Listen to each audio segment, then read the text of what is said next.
Okay, hey guys. This is April 2nd's poem. So, when I wrote this, a lot was going on in my life. I was dealing with the psych team in the hospital. I had stuff going on with my mom. And so this isn't really I guess it is a poem, but it's more of like what was going through my mind and what happened, and an explanation poem, I guess. So, well, I hope you enjoy it. So,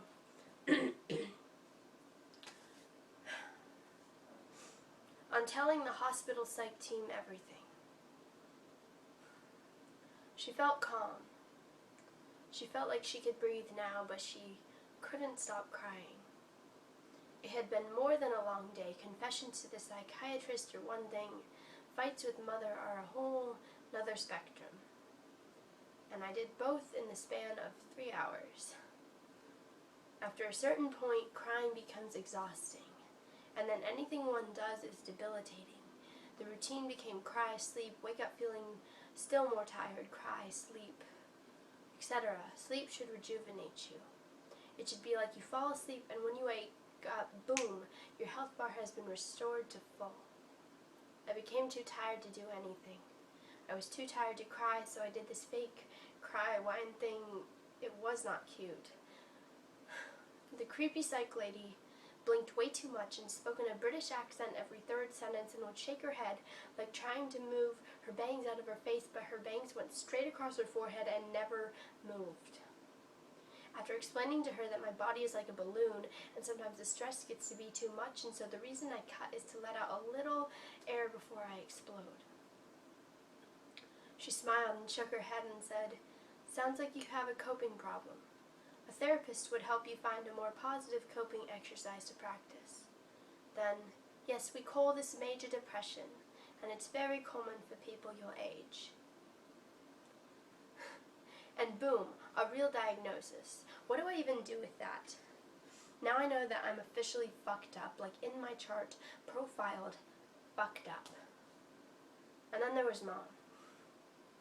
I have not been close to my mother for years. I remember when I was like 9 and having "I love you more than you love me" fights. But not anymore. After the divorce when I was 11, my trust in her was thrown, and I think in the next few years I was left on my own too much. I enjoyed daddy time, but with Mom there was nothing eventful that sticks out in my mind.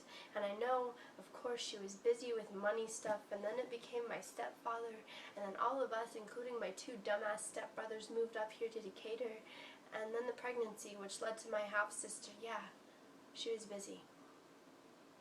But there is a certain amount of time that one is supposed to have carved out for one's daughter. Growing up, through my teenage years, I got further and further from my mother. I stopped telling her things pertaining to my life.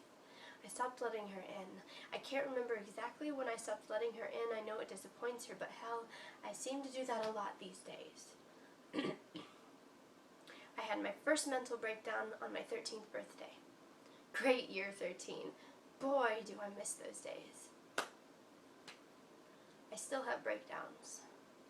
But when more than people I'm close to notice, it becomes PMSing. It is great to have something to blame your breakdowns on. When explaining to my mother why I think I need medication, I tell her I don't want her to think that any of this is her fault and that I am the way I am because of all the shit that has happened through my life. When explaining to my mother why I think I need medication, I use the words "fucked up" a lot, because the words depressed and mentally unstable are too real, and I don't know if she could handle the truth. I have to remind myself that she can be as fragile as I can sometimes.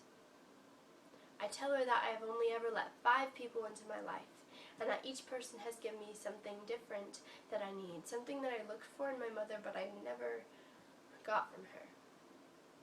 I say Anna. She is always there for me. She is the person who will be awake at 4 a.m. dealing with her own shit, but will still listen to mine. She has kept me sane. Kind of. Blaze. She lets me be me. She gives me the freedom to be myself and helps make it happen.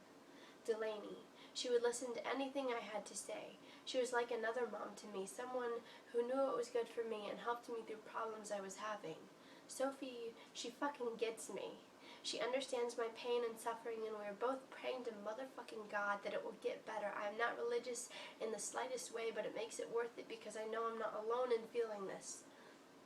Trevor, he loves me, and he gives me these fantastic hugs. He holds me when I need to know that everything will be okay.